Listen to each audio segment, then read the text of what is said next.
Imagine sinking deeper and deeper into pitch black water, where light disappears, temperatures drop to freezing, and the pressure becomes powerful enough to crush steel like a soda can.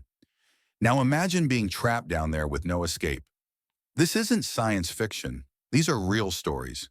Today we're diving into the most chilling deep-sea explorations that went horribly, tragically wrong. You're about to witness what happens when curiosity turns into catastrophe beneath the waves. May 10th, 2014. The unmanned submersible Nereus was on a mission to explore the Kermadec Trench, one of the deepest places on Earth. It had already survived previous missions in the Mariana Trench, and this was supposed to be routine.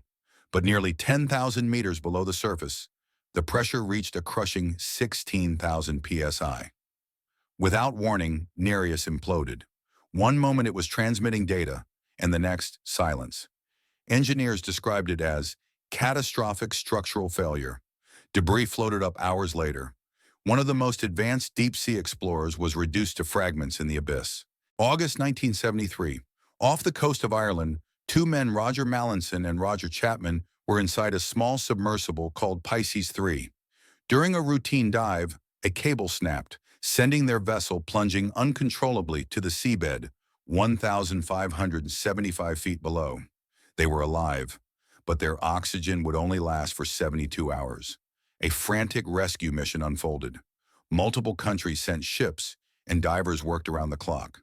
As the hours ticked by, temperatures inside dropped, condensation filled the chamber, and the two men scribbled goodbye notes to their families. After 84 excruciating hours, 12 hours past their oxygen limit, they were miraculously rescued, but not before staring death in the face. It was supposed to be a legendary dive.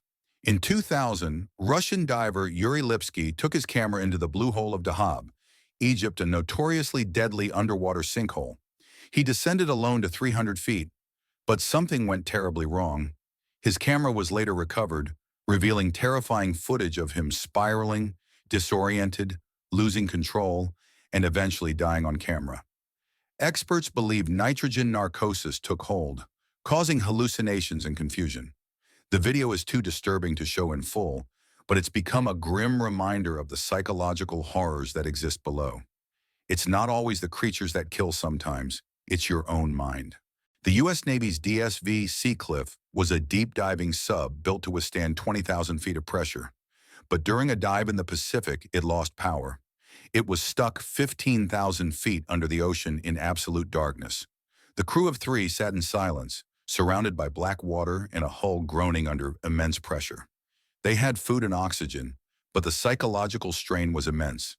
Hours passed. Communication was sporadic. They weren't sure if help was coming. After 20 hours of nerve-wracking uncertainty, power miraculously returned. But those 20 hours remain a testament to how alone and vulnerable you truly are at the bottom of the ocean.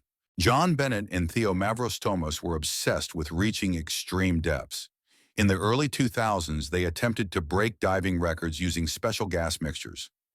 Bennett went deeper than 1,000 feet of depth that leaves no room for error. During one dive, malfunctioning equipment left him in a free fall. He made it back barely. But years later, he would die during a commercial deep dive in Korea. Theo's dives pushed his body to its limits too. Blood from his lungs filled his mask. These dives weren't just record-breaking, they were death-defying, and not everyone made it back. The deep sea is the last true frontier on Earth, mysterious, deadly, and largely unexplored. These stories remind us that while we reach for the stars, the greatest unknown lies below. For every successful mission, there are those that vanish without a trace. Pressure, darkness, isolation. It's not just the environment that poses a threat. It's the silence, the mental toll, the unknown. And yet we keep going deeper. So next time you stand on the shore and look out over the vast blue, ask yourself, what really waits beneath the waves?